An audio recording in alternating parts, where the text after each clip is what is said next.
Continuamos hoy nuestro estudio en el capítulo 15 del primer libro de los Reyes. Leamos los versículos 25 y 26 de este capítulo 15 del primer libro de los Reyes. Nadab, hijo de Jeroboam, comenzó a reinar sobre Israel en el segundo año de Asa, rey de Judá, y reinó sobre Israel 2 años.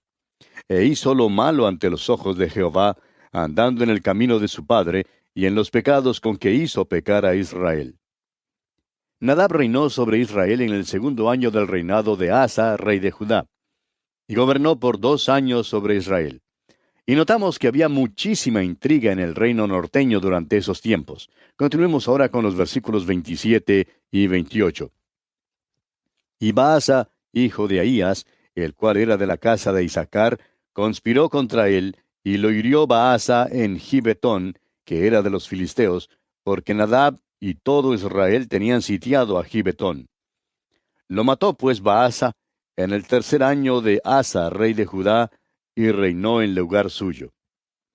Ahora uno creería que en algún tiempo habría paz, pero no fue así. Había un estado continuo de guerra entre Asa y Baasa. Hubo una guerra civil constante que agotó la energía y los recursos de ambos reinos. Esto resultó en que ambos reinos llegaran a ser súbditos de los poderes en su alrededor y fueron invadidos muchas veces por Egipto en el sur, por Siria y por último por Asiria en el norte. Pero veremos que aún con todo esto, esta gente simplemente no cambiaría su camino. Y ahora tenemos el cumplimiento de la profecía de Ahías Silonita con respecto a la casa de Jeroboam. Leamos los versículos 29 hasta el 31. Y cuando él vino al reino, mató a toda la casa de Jeroboam, sin dejar alma viviente de los de Jeroboam, hasta raerla, conforme a la palabra que Jehová habló por su siervo Ahías Silonita, por los pecados que Jeroboam había cometido, y con los cuales hizo pecar a Israel, y por su provocación con que provocó a enojo a Jehová, Dios de Israel. Los demás hechos de Nadab y todo lo que hizo, ¿no está todo escrito en el libro de las crónicas de los reyes de Israel? Como usted puede ver, amigo oyente, las palabras que Jehová había hablado por medio de Ahías Silonita, el profeta, tuvieron su cumplimiento exacto en esta oportunidad cuando Baasa vino al reino y dio muerte a toda la casa de Jeroboam sin dejar alma viviente. Y así concluye nuestro estudio del capítulo 15 del primer libro de Reyes. Llegamos ahora al capítulo 16. En este capítulo tenemos la profecía de Jehú contra Baasa. El reinado malo de Baasa duró 24 años. Baasa reinó por más tiempo que lo que había reinado cualquier otro rey en el norte hasta aquí. Pero se nos dice que este hombre sería abatido debido a que hizo la maldad. La palabra del Señor contra Baasa vino mediante Jehú.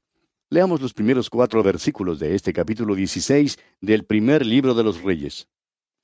Y vino palabra de Jehová a Jehú, hijo de Hanani, contra Baasa, diciendo: Por cuanto yo te levanté del polvo, y te puse por príncipe sobre mi pueblo Israel, y has andado en el camino de Jeroboam, y has hecho pecar a mi pueblo Israel, provocándome a ira con tus pecados, he aquí yo barreré la posteridad de Baasa, y la posteridad de su casa, y pondré su casa como la casa de Jeroboam, hijo de Nabat.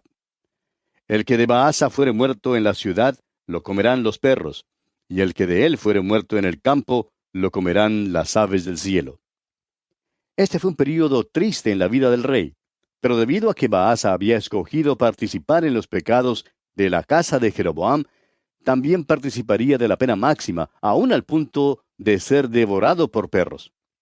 Continuemos leyendo los versículos 5 hasta el 8. Los demás hechos de Baasa y las cosas que hizo y su poderío, ¿no está todo escrito en el libro de las crónicas de los reyes de Israel? Y durmió Baasa con sus padres y fue sepultado en Tirsa, y reinó en su lugar Ela, su hijo. Pero la palabra de Jehová por el profeta Jehú, hijo de Hanani, había sido contra Baasa y también contra su casa, con motivo de todo lo malo que hizo ante los ojos de Jehová, provocándole a ira con las obras de sus manos, para que fuese hecha como la casa de Jeroboam, y porque la había destruido. En el año 26 de Asa, rey de Judá, comenzó a reinar Ela, hijo de Baasa, sobre Israel en Tirsa, y reinó 2 años. Él había reinado durante apenas 2 años cuando Zimri, su comandante, conspiró y encabezó una rebelión en su contra. Leamos los versículos 9 hasta el 14 de este capítulo 16 del primer libro de los Reyes. Y conspiró contra él su siervo Zimri, comandante de la mitad de los carros. Y estando él en Tirsa, bebiendo y embriagado en causa de Arsa, su mayordomo en Tirsa, vino Zimri y lo hirió y lo mató, en el año 27 de Asa, rey de Judá, y reinó en lugar suyo. Y luego que llegó a reinar y estuvo sentado en su trono, mató a toda la casa de Baasa, sin dejar en ella varón, ni parientes, ni amigos. Así exterminó Zimri a toda la casa de Baasa, conforme a la palabra que Jehová había proferido contra Baasa por medio del profeta Jehú, por todos los pecados de Baasa y los pecados de él a su hijo, con los cuales ellos pecaron e hicieron pecar a Israel, provocando a enojo con sus vanidades a Jehová, Dios de Israel. Los demás hechos de Ela y todo lo que hizo, ¿no está todo escrito en el libro de las crónicas de los reyes de Israel? Cuando Ela se emborrachó, Zimri entró y lo mató, en el año 27 de Asa, rey de Judá. Parece que debido a la constante intriga y conspiración en el reino del norte, ningún hombre estaba seguro. Después que Zimri dio muerte a Ela, él mismo empezó a reinar.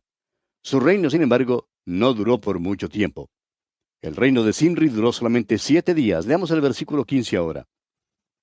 En el año 27 de Asa, rey de Judá, comenzó a reinar Zimri, y reinó 7 días en Tirsa.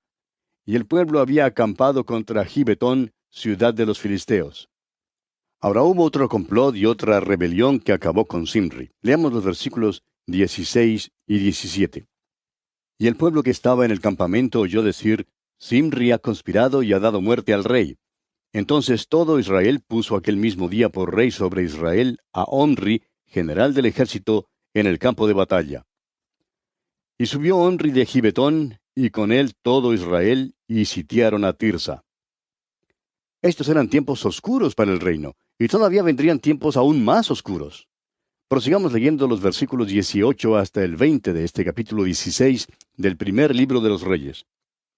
Mas viendo Zimri tomada la ciudad, se metió en el palacio de la casa real y prendió fuego a la casa consigo, y así murió por los pecados que había cometido, haciendo lo malo ante los ojos de Jehová, y andando en los caminos de Jeroboam, y en su pecado que cometió, haciendo pecar a Israel. El resto de los hechos de Zimri y la conspiración que hizo, ¿no está todo escrito en el libro de las crónicas de los reyes de Israel? Ahora que Zimri está muerto, Omri se constituye en rey del reino del norte. Pero después del complot de Omri, que lo elevó al cargo de rey, surgió otro problema. Un rival de Omri también alegó ser el rey. Su nombre era Tibni. Continuemos leyendo los versículos 21 y 22.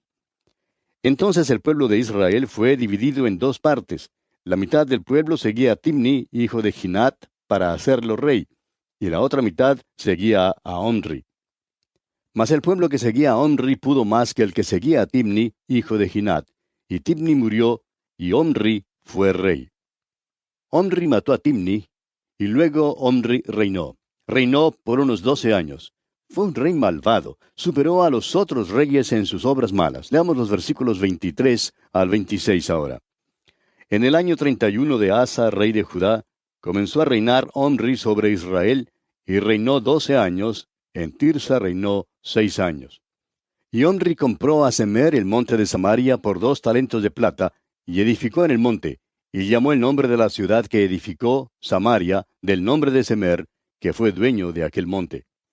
Y Omri hizo lo malo ante los ojos de Jehová, e hizo peor que todos los que habían reinado antes de él.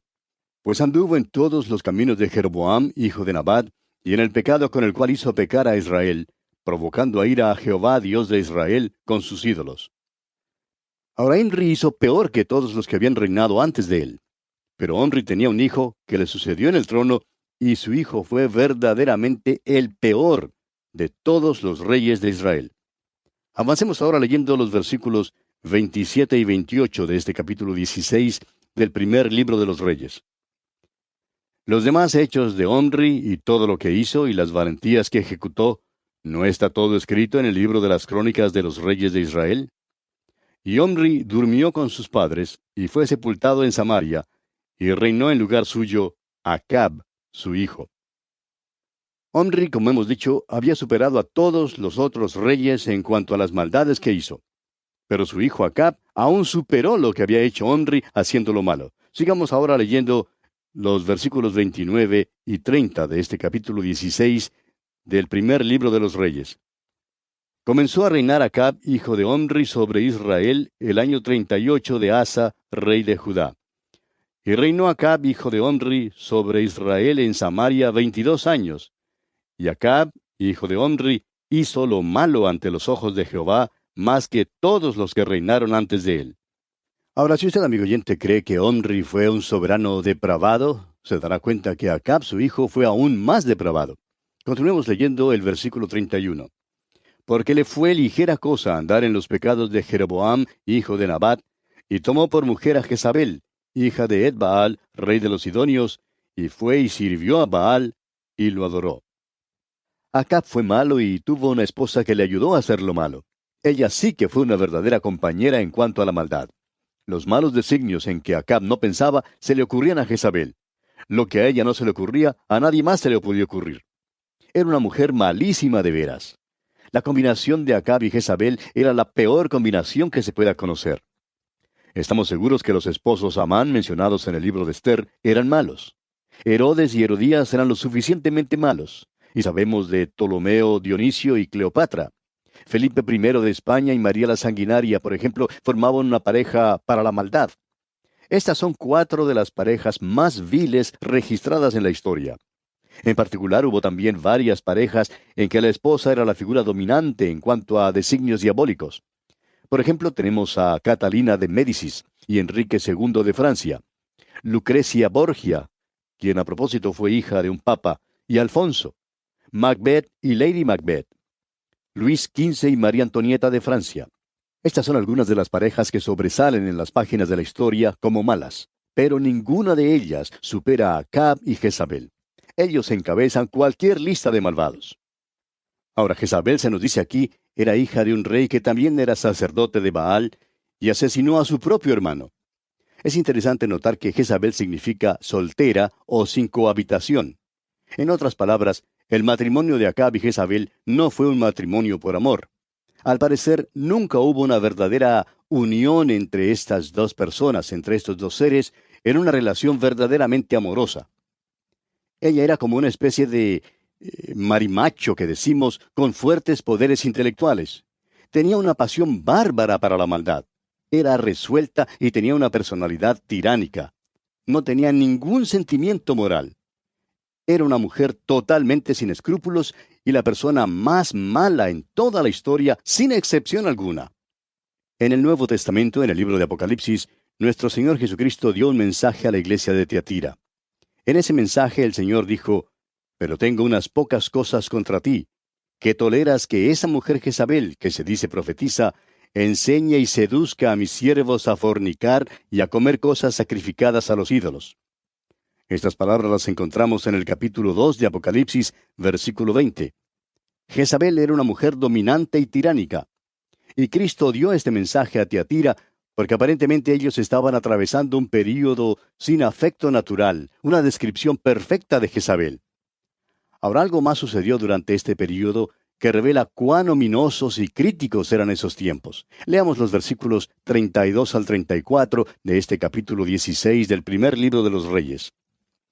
E hizo altar a Baal en el templo de Baal que él edificó en Samaria. Hizo también Acab una imagen de acera, haciendo así Acab más que todos los reyes de Israel que reinaron antes que él, para provocar la ira de Jehová, Dios de Israel. En su tiempo, Hiel de Betel reedificó a Jericó. A precio de la vida de Abiram su primogénito echó el cimiento, y a precio de la vida de Segub su hijo menor puso sus puertas, conforme a la palabra que Jehová había hablado por Josué, hijo de Nun. En el tiempo de la destrucción de Jericó, Josué había dicho lo siguiente allá en el capítulo 6 del libro de Josué, versículo 26. Maldito delante de Jehová el hombre que se levantare y reedificare esta ciudad de Jericó. y no había sido reedificada nuevamente sino hasta los tiempos de Acab y Jezabel, y esa maldición que fue pronunciada por Josué descendió literalmente sobre él, quien la reedificó. Ahora Dios tuvo que tener un hombre allí cuando Acab y Jezabel se sentaron en el trono. Dios tuvo que tener a alguien que pudiera resistir su maldad extrema, y tenía listo aquel hombre. Era uno de los más grandes hombres que jamás haya caminado a través de las páginas de la Escritura. Y un hombre que volverá a la tierra para testificar en los últimos tiempos, porque en esos días habrá tantos débiles de rodillas y sin firmeza alguna que transigirán. Y Dios enviará de vuelta a la tierra como testigo a Elías, porque él es un hombre que no hace componendas con la maldad. Y bien, amigo oyente, así concluimos nuestro estudio de este capítulo 16 del primer libro de los Reyes. Entramos ahora al capítulo 17. En este capítulo 17, Elías, habiendo profetizado contra Acab, es enviado a Querit, donde los cuervos le dan de comer, y bebe del agua del arroyo hasta cuando se seca. Fue enviado por el Señor a la viuda de Sarepta. Por muchos días Elías miraba una tinaja vacía de harina y cantaba la doxología. Se dio cuenta que su vida no era más que una tinaja vacía de harina. Cuando murió el hijo de la viuda, se dio cuenta de que esta vida no es más que un cuerpo muerto. Y también se dio cuenta que la vida resulta del contacto. Comencemos pues considerando el ministerio de Elías, quien predice una sequía de 3 años. Elías se nos presenta aquí en el capítulo 17 del primer libro de los Reyes de una manera bastante dramática. Recordemos que Acab y Jezabel están en el trono en el reino norteño. Leamos pues el primer versículo de este capítulo 17 del primer libro de los Reyes. Entonces Elías Tisbita, que era de los moradores de Galaad, dijo a Acab: Vive Jehová, Dios de Israel, en cuya presencia estoy, que no habrá lluvia ni rocío en estos años, sino por mi palabra. Elías entró en la corte de Acab y Jezabel y les informó del estado del tiempo. Les dijo que no llovería sino por su palabra, y que él se iba a apartar del pueblo. No tenía ninguna intención de hablar ni una palabra adicional. Entonces salió de la corte tan dramáticamente como había entrado. Creemos que Acab y Jezabel se sintieron algo turbados, porque nunca soñaban que alguien les hablaría tan claro y tan audazmente. Pero más tarde se dieron cuenta que Elías tenía la costumbre de hablar así. Recibimos la impresión de que Elías era un individuo tosco y robusto, y en verdad lo era. Pero hay algo adicional que deseamos mencionar aquí, y es que Dios tuvo que preparar y entrenar a este hombre. Dios siempre ha tenido un método de entrenar a los hombres que Él usa, y ese método ha sido el de llevarles al desierto. Usted recordará que allí fue donde Dios entrenó a Moisés. Dios sacó a Abraham de Ur de los Caldeos y lo puso en una tierra de terreno escabroso. Dios hizo lo mismo con Juan el Bautista. El apóstol Pablo pasó por lo menos 2 años completos en el desierto de Arabia. Este fue el método de Dios de entrenar a sus hombres. Siempre había algunas cosas que necesitaban aprender. Continuemos ahora leyendo los versículos 2 y 3 de este capítulo 17 del primer libro de Reyes.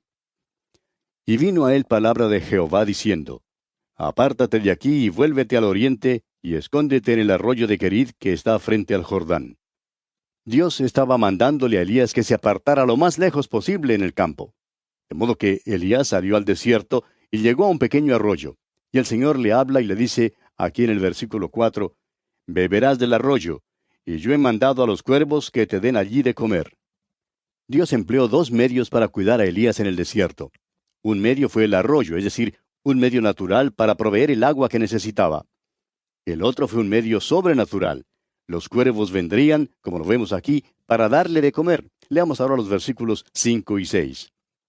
Y él fue e hizo conforme a la palabra de Jehová, pues se fue y vivió junto al arroyo de Querid, que está frente al Jordán. Y los cuervos le traían pan y carne por la mañana, y pan y carne por la tarde, y bebía del arroyo. Ahora Elías se quedó allí por algún tiempo. Pero entonces ocurrió algo. Leamos aquí el versículo 7. Pasados algunos días, se secó el arroyo porque no había llovido sobre la tierra. Aquí está este hombre en el desierto, y va al arroyo todas las mañanas y se fija en que el agua va bajando cada vez más. Todo lo que tenía que hacer es meter una clavija en el agua para observar cuánto bajaba cada día. Luego, podría calcular cuántos días le faltaban antes de que se muriera de sed. Y aquí usted tiene la medida matemática, y cualquiera que tenga el sentido común sabría que en cierto día tendría que morir. ¿Y sabe usted, amigo oyente, que este es el pecado de la estadística? Hoy en día se acostumbra a determinar la condición de la iglesia mediante la estadística. Si usted asiste a una reunión de alguna iglesia y ve que durante el año la ofrenda ha sido buena y que nuevos miembros han sido añadidos y que hay un aumento de asistencia, se considera que la iglesia ha tenido buen éxito. Y a pesar de todas estas buenas estadísticas, puede ser que espiritualmente esa no sea la verdad en manera alguna. Alguien contó en cierta ocasión acerca de un predicador que se había levantado en una reunión de su iglesia y dijo: pidamos al tesorero que dé su informe para que sepamos el status quo de nuestra iglesia. Uno de los miembros dijo: hermano pastor, por favor, díganos qué es lo que usted quiere decir con eso. Y el pastor respondió: el status quo revela el embrollo en que nos hallamos. Es interesante, amigo oyente, que el status quo de muchas iglesias y otras organizaciones revela muchas veces el lío en que se encuentran, aunque las estadísticas parezcan ser sanas. Ahora, Elías bien pudo haber calculado el día en que iba a morir. Pudo haberlo calculado matemáticamente. Pero la verdad es que las cifras frías de la matemática no incluyen un factor de máxima importancia, y es el grado del fuego espiritual en la situación. Y bien, amigo oyente, aquí vamos a detenernos por hoy porque nuestro tiempo se ha agotado ya. Continuaremos, Dios mediante, en nuestro próximo programa. Mientras tanto, que Dios le bendiga ricamente.